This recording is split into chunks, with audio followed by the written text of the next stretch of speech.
Veamos el versículo 1. Después de esto, Jesús se manifestó otra vez junto al mar de Tiberias y se manifestó de esta manera.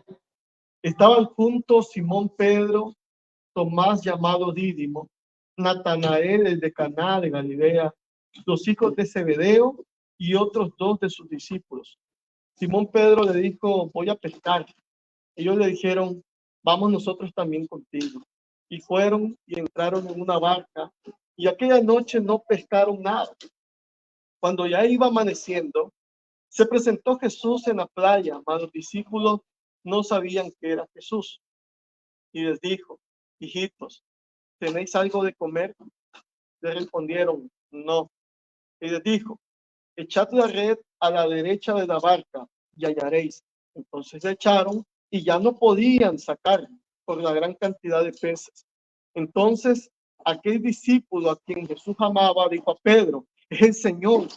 Simón Pedro, cuando oyó que era el Señor, se ciñó la ropa porque se había despojado de ella y se echó al mar.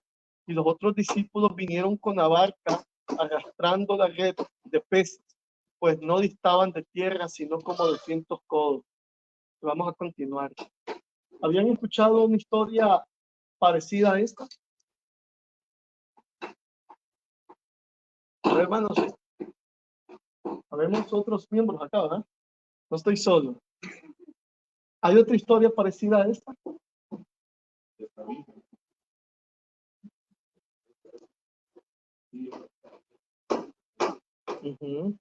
Piense usted, o vaya conmigo, por favor.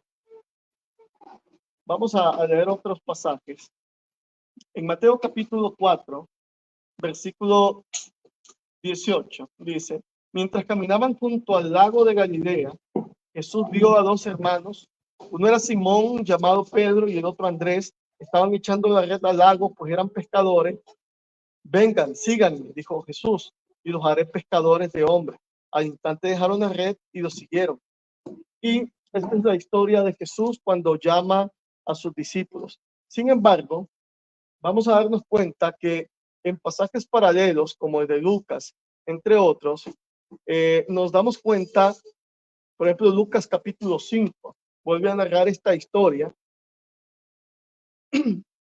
Y esta historia nos está dando a unos datitos más interesantes, un poquito más larga, pues nos habla de que habían pasado toda la noche. Dice el capítulo 5 de Lucas 5:5 más: maestro, hemos estado trabajando duro toda la noche y no hemos pescado nada.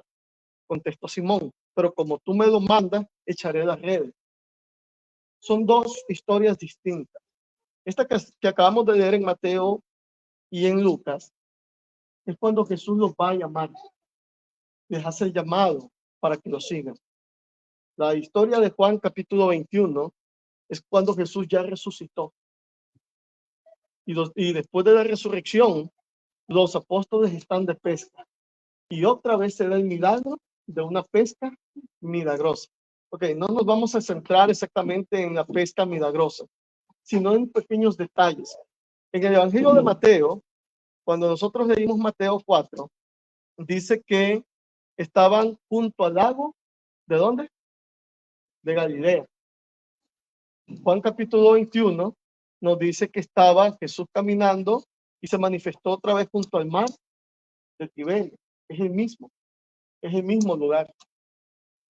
Solamente que dependiendo, algunas personas lo llamaban de diferentes maneras, pero es el mismo lago, es el mismo mar. Y va usted a encontrar cierto paralelismo en estas dos historias. Jesús se encuentra con Pedro y lo va a llamar para que sea su discípulo la primera vez. Y ahora Pedro, por segunda vez, va a ser llamado otra vez. Cuando nosotros hablamos un poco de la personalidad de Pedro, nosotros nos damos cuenta que Pedro es un hombre impulsivo. La noche de la cena del Señor, según Mateo, en el capítulo 26, puede también usted acompañarme. En el versículo 36, el 33 dice: respondiendo Pedro le dijo: aunque todos se escandalicen de ti, yo nunca me escandalizaré. Jesús le dijo: de cierto te digo que esta noche, antes que el gallo cante, me negarás 3 veces. Entonces, cuando Jesús está hablando acerca de que uno de los que estaban con él lo iba a negar, Pedro le dice, yo te aseguro que mi amor por ti es tan grande que aunque todos se vayan, yo no me voy a ir. Y Jesús le dice, Pedro, antes que el gallo cante, me vas a negar 3 veces.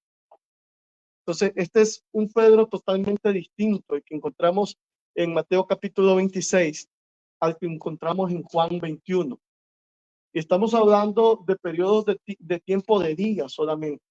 Desde que Pedro le dice a Jesús que él moriría por él, al momento en que Jesús se lo encuentra en el mar. Estamos hablando de unos días en los que Jesús fue crucificado, resucitó y Jesús ahora se encuentra con Pedro. Pedro había estado a la orilla de una fogata, calentándose juntamente con algunas personas, un lugar donde él no debía estar ni con este tipo de personas.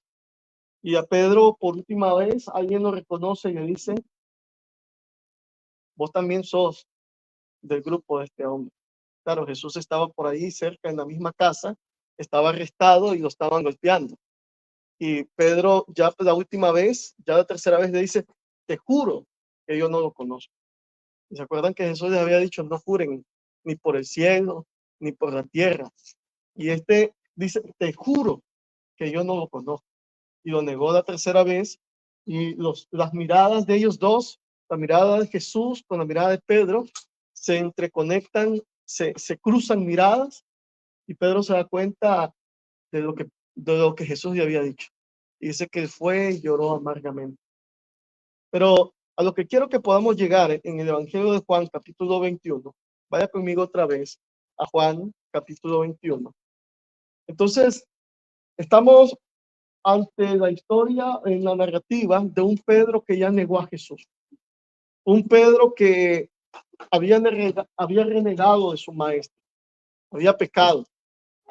Y yo les podría preguntar a ustedes, ¿la fe es importante?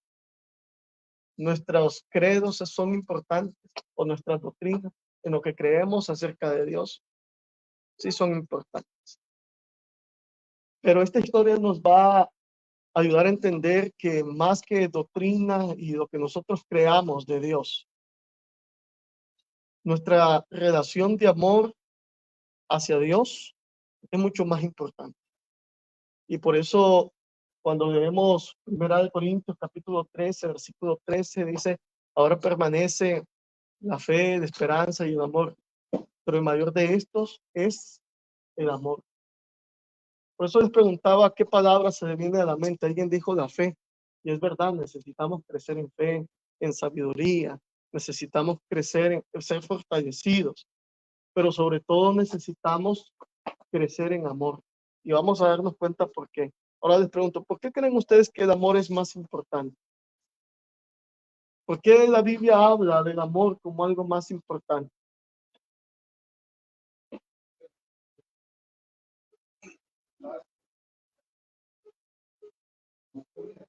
Ujú.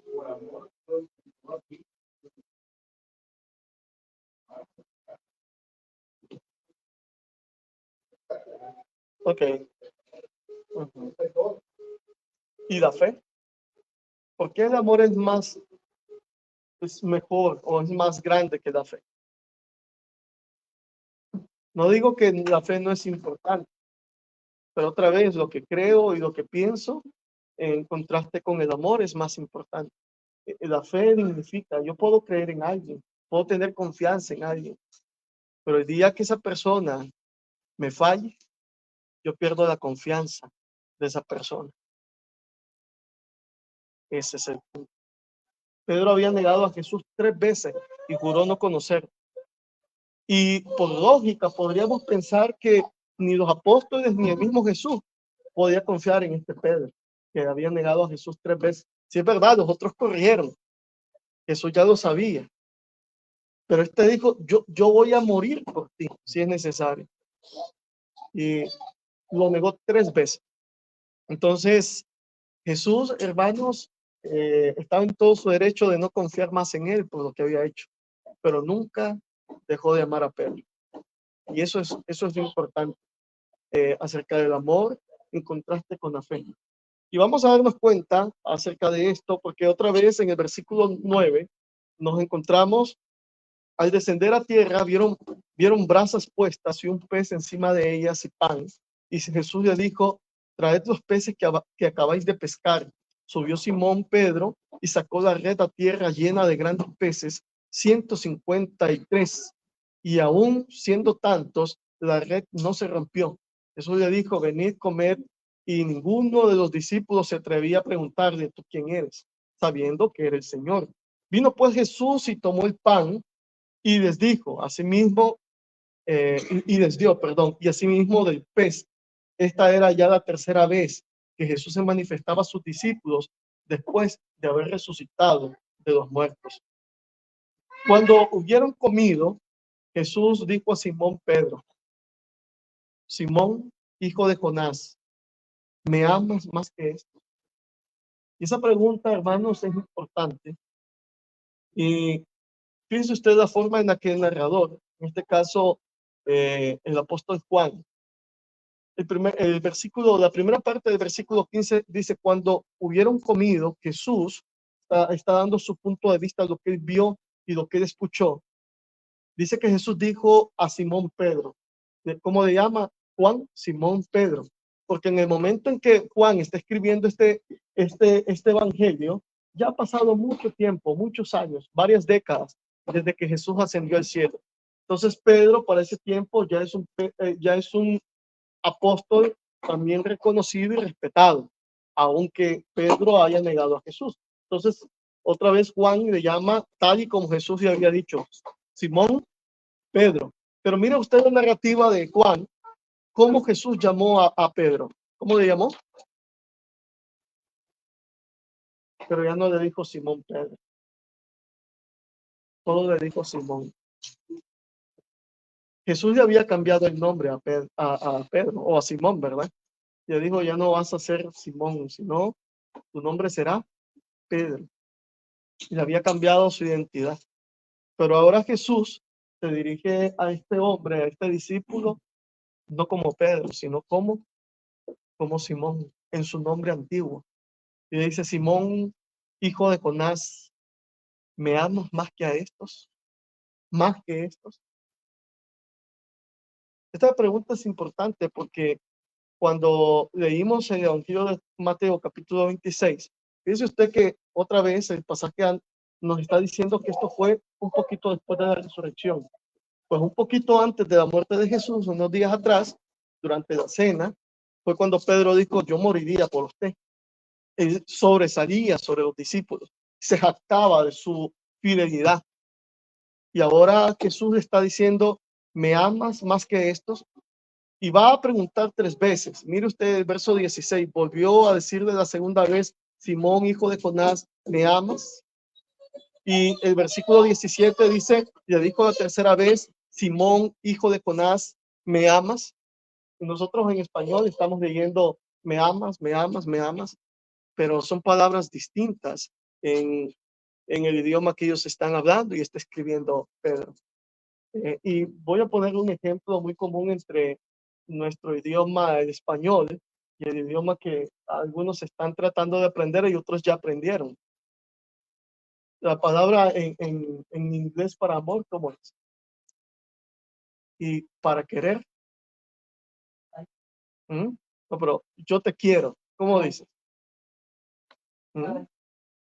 I like you. Ok. Pero eso, en realidad, I like you puedes decirle acerca de tu sentimiento a alguien cuando estás hablando de sentimiento. ¿Mm? ¿Sí? Pero en español, si usted dice yo te quiero, yo te amo, hay diferencia. ¿Cuál es más profundo? Te amo. Te amo. Pero usted puede querer a otras personas, pero el poder amar es más profundo. Entonces hay diferentes palabras para referirnos a un sentimiento, un afecto. En griego habían 3 palabras. Entonces, los griegos habían degradado el amor al punto de que ellos podían hablar de un amor eros, que era el amor sexual, el que se podía traer una persona a otra, que era en referencia, por ejemplo, a Afrodita y a otros dioses. en Roma, Cupido, ¿verdad?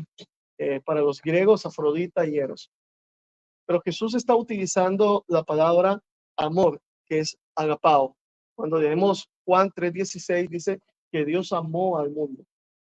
Y ese amor lleva a Dios a poder entregar a Jesús para que el mundo sea salvo. Entonces la palabra amor es agapao también. Entonces esa es la palabra para amor más profunda que podía existir en griego. Y entonces el punto del amor es aquel que puede poner su vida por otro. Entonces Jesús le dice a Pedro, tú me amas, pero le está preguntando con la palabra que es la más grande, la más profunda para amor. ¿Y sabe cómo le contesta Pedro? Sí, yo te amo, pero no usa la palabra para amor profundo, sino que usa la palabra, no la de Eros, sino la de Fideo, que es el amor de hermanos, de donde viene la palabra Filadelfia, que es un amor fraternal. Entonces, él dice, yo te amo. Entonces, creo que es una forma en la que Jesús está probando otra vez a Pedro, porque Pedro se había jactado la primera vez en decir que él amaba a Jesús más que los demás.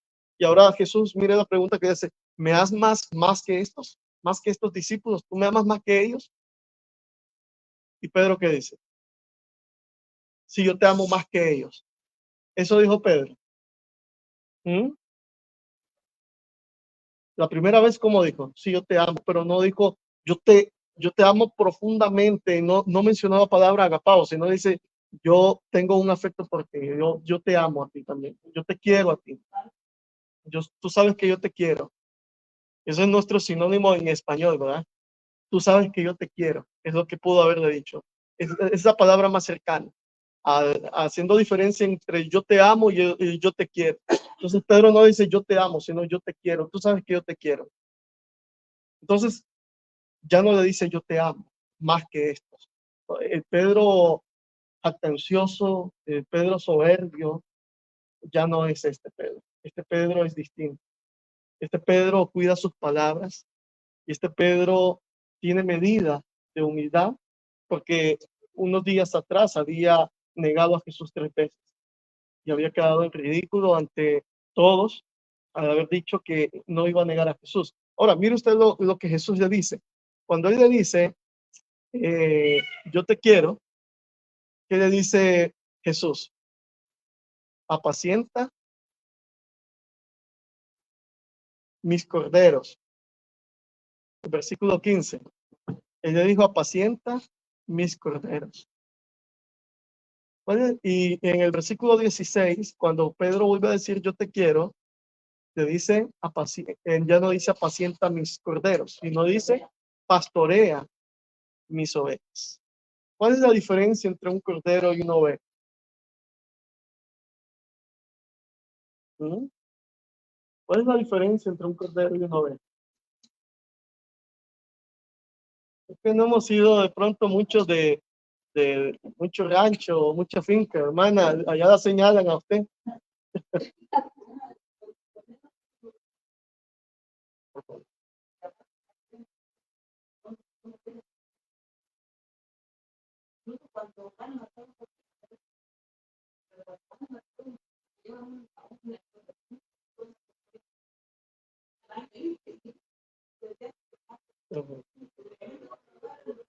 Ah, ok, el equivalente sería una vaca y un novillo. O sea, hay una diferencia, aunque es la misma especie. Entonces, la oveja es adulto y el cordero es la cría, es el niño, digamos así. Entonces, cuando Pedro le dice, tú sabes que yo te quiero, ese es el equivalente de esa palabra griega ahí, yo te quiero. Entonces Jesús le dice, entonces, apacienta a mis corderos.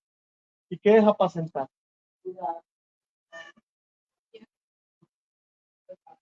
A ver, porque luego le dice Jesús, pastorea a mis ovejas, pero aquí le dice, apacienta a mis corderos. Es darles de comer, apacentarlo. Cuando se está apacentando es alguien que lo está llevando a un lugar donde hay buena comida para que Entonces, apacentar y darles de comer. Y mire entonces que luego le dice Jesús a Pedro otra vez, y mire, en el versículo 16, otra vez Jesús le volvió a decirle la segunda vez: Simón, hijo de Jonás, ¿me amas? Pero dice si era la palabra amor, amor profundo. Eso le dice: ¿tú me amas profundamente? Y Pedro le dice: tú sabes que yo te quiero. Otra vez la respuesta no fue: tú sabes que yo te amo profundamente. Pedro otra vez su respuesta es humilde porque sabe dónde está ahora y no va a presumir más que eso. Y entonces Jesús le dice: entonces pastorea mis ovejas. El pastorado sí tiene que ver con el cuidado, tiene que ver con la guía, la protección, pero también con la disciplina. Entonces, si una oveja se está yendo por allá, usted lo está trayendo otra vez acá. Entonces, ¿por qué a unos les apacienta y a otros los pastorea? Porque a uno les dice alimentalos y al otro le dice disciplínalos, dirígelos, guía. Porque a donde va la oveja mayor, ahí va el cordero. ¿No es así? Entonces, al adulto dice corrígelo, disciplina, y al pequeño apacienta. Nosotros en la actualidad pensamos distinto y no tiene nada que ver con la vara ni con la faja, pero nosotros creemos, porque esto está hablando más en el ámbito espiritual. ¿Quiénes serían los corderos en el ámbito espiritual? Los recién bautizados. Y las ovejas, ya las adultas, ya los que tienen más tiempo, ¿no? Entonces no vamos a ir a disciplinar a la primera, al nuevo, al recién bautizado, porque a este hay que alimentarlo, a este hay que fortalecerlo, a este hay que ayudarle a crecer. Pero al grande, a este hay que guiarlo, hay que disciplinarlo, hay que corregirlo, hay que guiarlo. Porque a donde va el grande, va el pequeño. Entonces, los recién convertidos, ellos están oyendo, ellos están aprendiendo, pero están viendo el ejemplo nuestro, ¿no? Entonces nosotros tenemos que ser personas cristianos, que damos un buen ejemplo, un buen testimonio. Tenemos que ser guiados, tenemos que ser pastoreados por nuestros hermanos, nuestros líderes, y dejarnos guiar también por ellos y por el Señor. Entonces no podemos ser ovejas rebeldes. Entonces, la otra vez hablábamos con unos hermanos y decíamos, es que ya no son ovejas, casi se están haciendo cabras, decían uno, porque la cabra es más rebelde, ¿sabes? La oveja es más llevada, es más pasiva, pero una cabra no, hermano. La cabra se salta, la cabra, si usted es un zapato, se lo come. Entonces, es difícil de tratar con ella. La cabra te quiere golpear. La oveja no te va a golpear, pero una cabra sí. Entonces, justamente. Entonces, nosotros necesitamos ser ovejas y tratar a nuestros hermanos como ovejas y a los corderos, a los nuevos como corderos. Bien, ahora fíjese usted, y esto es importante, esta tercera vez, el versículo 17, le dijo la tercera vez: Simón, hijo de Jonás. Pero ya Jesús no está utilizando esta vez la palabra de amor profundo, ¿me amas? Sino que ahora le dice Jesús: ¿me quieres? ¿Me quieres? Y entonces Pedro se entristeció, no porque se lo preguntó 3 veces, sino aparentemente por lo que le dijo Jesús. Ya Jesús no le está preguntando: ¿tú me amas profundamente? Sino que al menos le dice: ¿al menos sientes algún afecto por mí? ¿Al menos me aprecias? ¿Me quieres? Y entonces Pedro se siente triste porque el amor del que Jesús estaba hablando ahora bajó. Pero es probable que Jesús también lo que estaba tratando es de: Pedro, tienes que entender de que el amor con el que debes tratar debe de subir. No solamente quiere que le estimemos y lo queramos o lo apreciemos a Dios. Y esa es una enseñanza para nosotros, porque hay mucha gente que dice: yo creo en Dios, yo sé lo que es Dios. Por eso les decía de que la fe y nuestros credos y hasta nuestra doctrina sin amor no sirve de nada. Entonces hay mucha gente que dice: no, si yo creo en Dios, yo oro a Dios. Ok, pero ¿tú amas a Dios o lo aprecias? ¿Mm?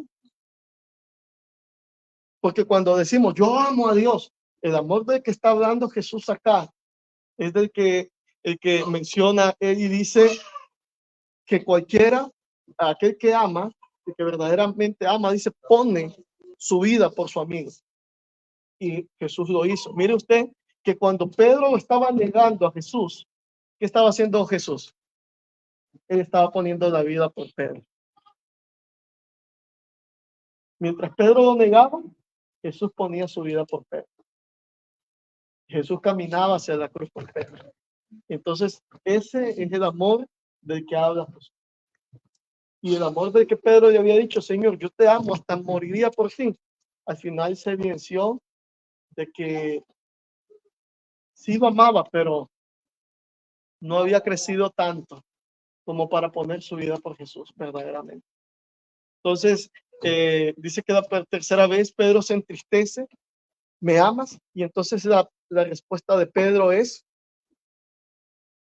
Señor, tú sabes, tú me conoces, tú sabes lo que hay en mi corazón y tú sabes que te amo. Y Jesús otra vez le dice, apacienta mis ovejas. Y luego le dice Jesús, de cierto te digo, cuando eras más joven, te ceñía y ibas a donde querías. Mas cuando ya seas viejo, cuando seas viejo, extenderás tu mano y te ceñirá a otro y te llevará a donde quiera. Y eso que le dijo, dice, esto dijo dando a entender con qué muerte había de glorificar a Dios. Y dicho esto, añadió, sígueme. Jesús le está diciendo estas palabras. Cuando uno llega viejo, no hace lo que uno quiere. Uno quiere ir para acá, pero ya usted ya ni se puede mover. El nieto dice, usted se queda allí. Y ahí se queda. Y al final Jesús le dice, tú ahorita eliges y todo, pero al final tú vas a tener que morir. Y con esa muerte vas a glorificar a Dios. Y eso no está en discusión. Y luego Pedro habla acerca de esto y cuando leemos segunda de Pedro en el capítulo 1, él recuerda eso y dice, ya estoy para ser sacrificado según me lo reveló el Señor, dice, según lo manifestó el Señor. Pedro está recordando las palabras de Jesús de que él debía de morir. No era algo que estaba en discusión en cuanto a la forma de morir. Todos vamos a morir, ¿no? Pero la forma en la que iba a morir Pedro para glorificar a Dios. Entonces se cree que Pedro murió crucificado y algunos dicen de que pidió ser crucificado con la cabeza hacia abajo, porque no se consideraba digno de morir de la misma manera que Jesús, por la forma en la que había negado a Jesús.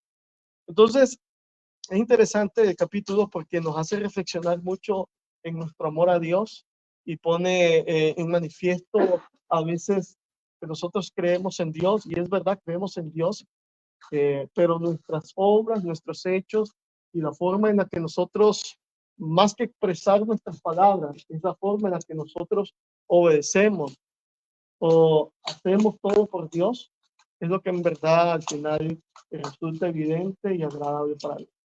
No es que Pedro le diga, yo puedo morir por ti, es que Pedro hubiera muerto por él. No es que usted le diga a Dios que lo ama, es que usted demuestre que lo ama. No es solamente que usted diga que tiene fe en Él, usted tiene una relación con Él. Entonces, no es solamente que yo aprecie a Dios porque me bendice y entonces me cae bien. Y entonces Dios, podemos decir, no hay otro como Dios, porque quien me ha dado todo lo que yo tengo, Dios, pero solamente es una apreciación, tener un amplio panorama de lo que Dios hace por mí. La pregunta es, ¿hasta dónde llega mi amor por Dios? ¿Hasta dónde? Entonces Jesús, quiero que usted piense en esto. ¿Se acuerdan ustedes la ocasión en la que Jesús se encuentra con unas personas y hay discípulos voluntarios? Y yo sé que aquí habemos, y digo habemos, ¿verdad? Discípulos voluntarios. Y hay otros que somos llamados como los apóstoles. Viene un hombre y le dice voluntariamente a Jesús, le dice a Jesús, Señor, te seguiré. Yo voy a ir contigo. Entonces Jesús le dice, está bien, pero ya conoces el costo. Ya sabes el costo de seguirme. Entonces Jesús le dice, las otras tienen guarida, las aves de los cielos tienen nido, pero el Hijo del Hombre no tiene donde recostar su cabeza. ¿Estás dispuesto a eso? Y solamente quedó en eso las palabras de ese hombre. Te voy a seguir. Y luego dice el evangelista, el escritor, que otro hombre, Jesús le dijo a otro hombre, este ya no era voluntario, sino a este le dijo, sígueme, sígueme. ¿Y qué le dijo este? Deja, está bien, yo te voy a seguir, ¿ves? Pero primero voy a ir a enterrar a mi padre. Hay un costo, ¿no? Porque Jesús le dice, deja que los muertos entierren a sus muertos. Y tú ve y predica el reino de Dios. Seguir a Jesús siempre tiene un costo. Y luego hay otro voluntario y dice, Señor, te voy a seguir, pero primero deja que me vaya a despedir de la familia. Y Jesús le dice, ninguno que poniendo la mano en el arado y mira hacia atrás es digno, exacto, por el reino de los cielos. Todo tiene un costo. La pregunta es, ¿sabíamos nosotros o sabemos nosotros que seguir a Jesús tiene un costo? ¿Estamos dispuestos a ejecutar o sufrir el costo? No nos pase lo de Pedro, ¿verdad? No queremos que en esta noche alguien diga, yo lo hago, está bien. Yo sé que ustedes quieren hacerlo y están aquí y han obedecido a Dios y tienen fe en Dios y aman a Dios. No voy a discutir eso. Pero es parte de nuestra reflexión en saber de que aún Pedro fue algo impulsivo y Jesús enseñó de que su amor debe ser profundo. Y más que palabras, es acción, es obediencia. Seguir a Jesús a veces cuesta familia, a veces cuesta las posesiones que tenemos, a veces cuesta nuestra comodidad, a veces cuesta el poder de poner puestos por agradar a Dios. Así que esa pregunta, quiero que se vaya con esa pregunta que Jesús hizo a Pedro. Ya no diga Pedro, ya no diga Simón, hijo de Jonás, me amas, sino Pedro. Bueno, normalmente uso la palabra, los ejemplos de Pedro, Juan, pero ya Pedro está en poder decir, Carlitos, ¿tú me amas? Entonces ya no diga Pedro, ponga su nombre. Y la pregunta de Dios, haciéndosela a usted mismo. Reinaldo, ¿tú me amas profundamente o solo me quieres? ¿Solo me estimas? ¿Solo me aprecias? Entonces, cada uno de nosotros tiene su propia respuesta hacia Dios. Cada uno tiene su propia respuesta hacia Dios. Esperemos que en el amor de Jesús, el ejemplo de Pedro nos enseñe. Bien, no sé si tienen comentarios, preguntas, amenazas. Es broma, bueno. No sé si tienen preguntas, algún comentario que quieran hacer antes de irnos.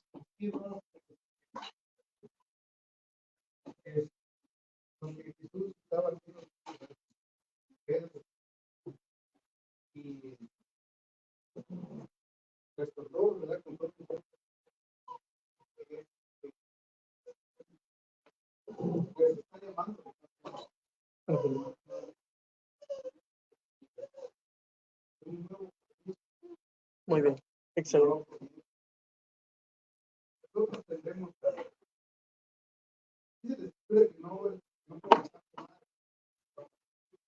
Ujú.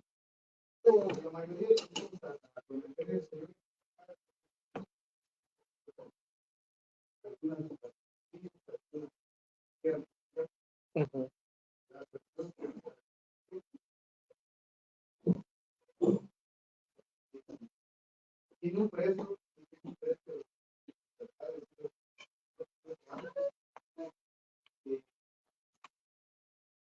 Cada vez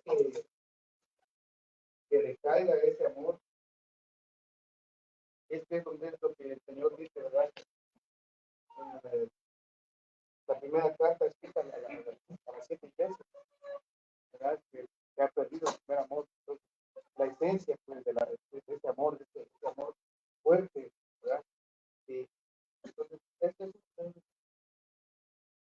deseado, ¿verdad? Cada vez que traiga este amor por Dios, por Cristo, por la iglesia, pues, que volvamos a levantar, ¿verdad? Algo que es cierto también, hermano, es que Dios no está pidiendo, o Jesús no le estaba pidiendo a Pedro que muriera, ¿verdad? Jesús no estaba pidiendo que muriera. Entrega tu vida por mí. No, sino que Pedro fue quien enfocadamente, ¿verdad? Prometió. Sabemos que el Señor acepta lo que nosotros con esfuerzo, ¿verdad? Vemos de cada uno. Lo vemos en la parábola de que habla acerca de la semilla, ¿verdad? Y que germina y crece y hace fruto. Entonces, no toda la semilla que germina va a dar 100% el fruto, sino a uno da 30, otros 60. Entonces, pero el asunto es chiquito. Muy bien. Excelente. Bien. No sé si tienen otro comentario.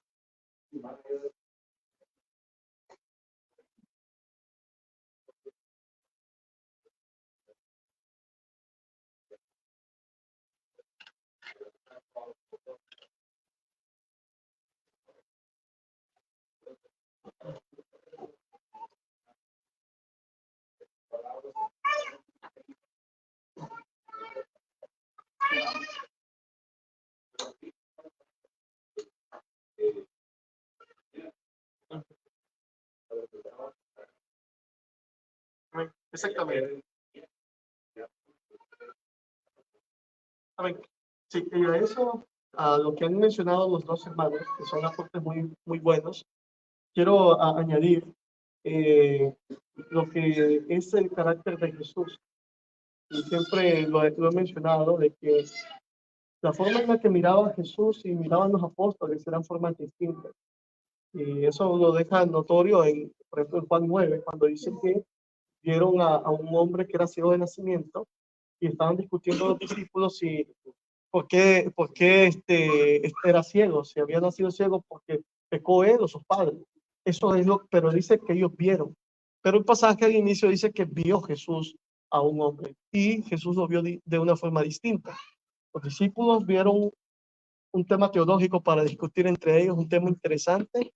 Jesús lo que ve es la persona en sí y la forma en la que esa persona va a glorificar a Dios al ser sanado.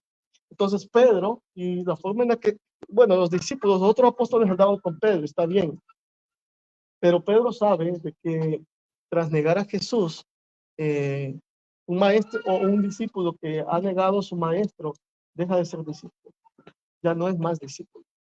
Y Jesús lo que está haciendo es restituirlo otra vez como su discípulo. Y a eso quiero que usted vea la otra enseñanza. Jesús, ¿cuántas veces negó Pedro a Jesús? 3 veces, mira, 3 veces, no fue una, sino 3 veces. Y nosotros, fíjense que nomás una vez, uno de nuestros hermanos nos defrauda, una vez nos defrauda y nosotros lo marcamos. Y ya no le quitamos eso encima. Ya que ya nos creamos una manera de ser acerca de él. Y puede ser que el hermano haya tenido culpa. Y puede ser que el hermano haya actuado mal. Pero nosotros una vez actúa mal, ya nosotros lo marcamos. Este lo negó 3 veces y juró. Y Jesús quería ver a Pedro de una forma diferente. No lo quería seguir viendo como el traidor, como alguien que lo negó, sino como alguien que podía ser cambiado y podía ser restituido. Entonces aprendamos a ver como Jesús. Si alguien nos daña, si alguien nos defrauda, no lo marquemos para toda la vida por una sola vez, ni por 2, ni por 7, como dijo Pedro, otra vez Pedro impulsivo, yo lo perdono 7, Señor, porque la regla judía decía que 3 veces, el que perdonaba 3 veces era un gran judío. Entonces Pedro dice, yo no perdono 7, yo no perdono 3, sino 7. Jesús dice 70 veces 7, dice. Entonces Jesús se la puso lejos, se la puso grande. O sea, no, tu justicia es pequeña, está diciendo Jesús. Ahora, quiero que piense usted en esto otro. Vamos a ver este pasaje. Yo sé que estamos en el tiempo y este es el último, se los prometo. Mira lo que dice 1 Corintios, capítulo 1, versículo 4 en adelante. Gracias doy a Dios siempre por vosotros, por la gracia de Dios que os fue dada en Cristo. Oiga, mire, interesante este pasaje, porque dice que da gracias, Pablo dice que da gracias por la gracia de Dios que le fue dada a estos hermanos. Porque en todas las cosas fuiste enriquecidos en él, en toda palabra, en toda ciencia, así como en el testimonio acerca de Cristo ha sido confirmado entre vosotros, de tal manera que nada os falte en ningún don, esperando la manifestación de nuestro Señor Jesucristo. Y si usted se va y usted dice, esto suena bonito, siga leyendo toda la carta y se va a dar cuenta qué tipo de hermanos eran los que estaban ahí. Ahí había adulterio, ahí había hermanos idólatras, ahí habían hermanos que estaban en pleito ante los jueces, ahí habían hermanos que se emborrachaban a la hora de la cena del Señor, y usted dirá, y esa era la iglesia del Señor, esa era la iglesia del Señor. Pero mire usted cómo Pablo inicia. ¿Cómo inicia Pablo? Hablando de las cosas buenas de ellos, porque no todo era malo en ellos. Y eso es importante. Sí, habían cosas malas en ellos, muchas, pero también habían cosas buenas. Y a veces no queremos ver las cosas buenas de los demás, solo nos enfocamos a ver lo malo. Y eso digo, no estoy diciendo se enfoque, nos enfocamos, porque es una lucha que también tengo yo. A veces juzgamos humanamente y vemos lo malo, lo malo y malo. Algo bueno debe tener ese hermano o ese hermano. Mire, como dice, de tal manera que nada falta en ningún don. Algo Dios le habrá dado bueno a esa persona. Algo bueno hay en ella. Así que trate de encontrar eso bueno de esa persona y no vea solo lo malo. Jesús no se enfocó en lo malo de ellos, de Pedro, sino que Jesús trató de encontrar lo bueno que había en Pedro. ¿Qué había de bueno en Pedro? Mire, Jesús le dijo, apacienta mis corderos. Y luego le dijo, ¿qué le dijo después? Pastorea mis ovejas.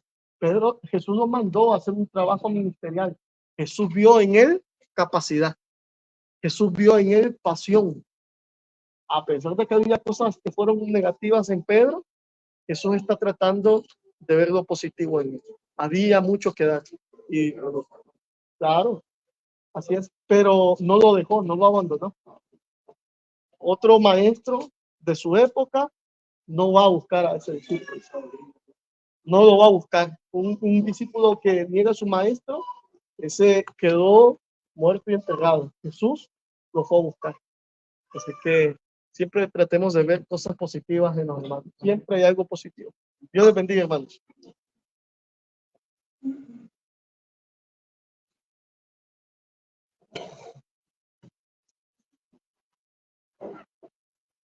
¿Cómo están, hermanos? Bendecidos, ¿verdad? Siempre recibir palabra nos pone a pensar, a meditar, y es que a veces encontramos que somos muy defectuosos, ¿verdad? Que tenemos muchas cosas que arreglar en nuestra vida, pero gloria a Dios por ello, hay mucho que arreglar, y mientras estemos con vida, tenemos esa oportunidad. Hay un canto muy bonito, y vamos a entonarlo. Este canto, porque Él vive. Con este canto vamos a finalizar. Quiero invitarlos a que se pongan de pie juntamente conmigo para entonar este canto.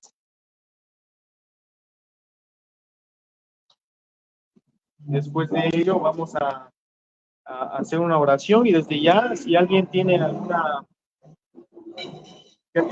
petición, algún agradecimiento que también quiera que oremos por ello, también bienvenido sea. Vamos a entonar esta alabanza. Cantemos. Dios nos envió a su Hijo Cristo, Él es amor, paz y perdón, por mí murió en el Calvario, mas de la tumba con poder resucitó, porque Él vive.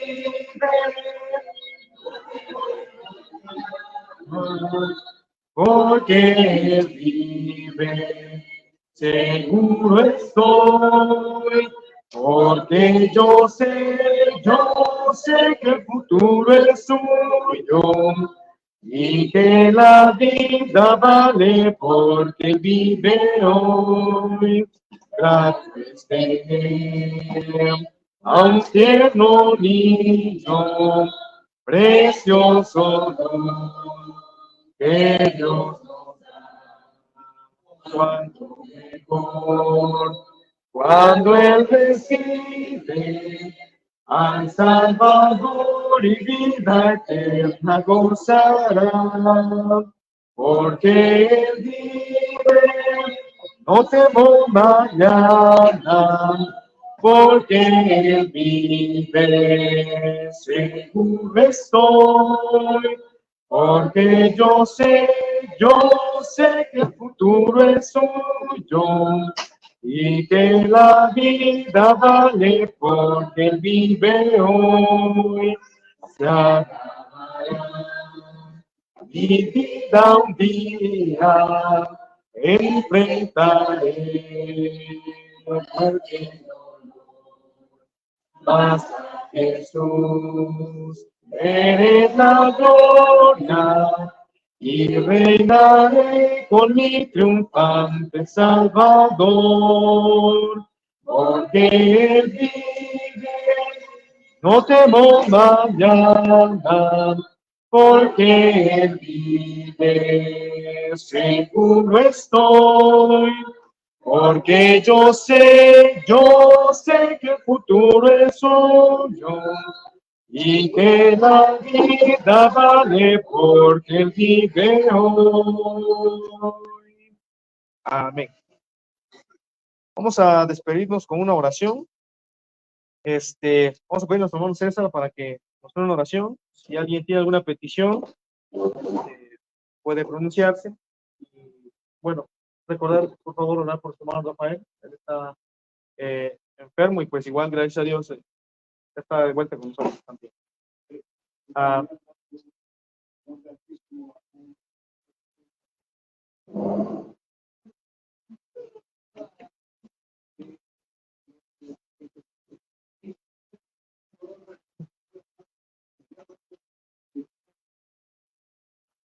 bueno, eso es cierto. Y pues, aparte de que pues también sabemos que tenemos hermanos allá que aunque no conocemos, sabemos que son hermanos. Así de que vamos a incluirlos en nuestras oraciones. Ah,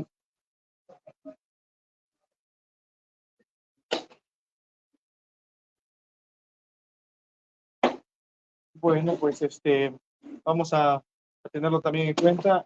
Quisiera también, por favor, que oraran por la vida de mi hermanito. Está un poquito afectado, él de salud. Y pues vamos a dar el tiempo a nuestro hermano César. Dios Padre,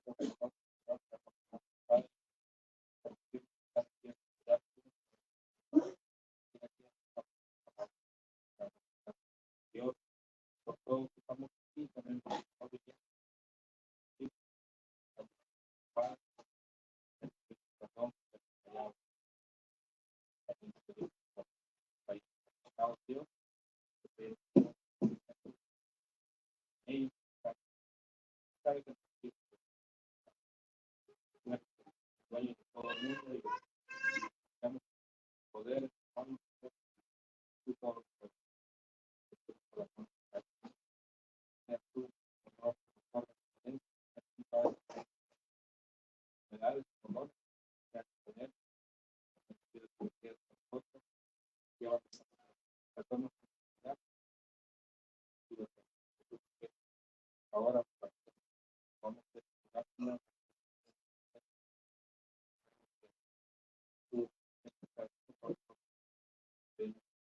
por todo, y la forma de todo, que ya es parte de todas las Amén. Bueno, hermanos, Dios te bendiga a todos. Hay pan.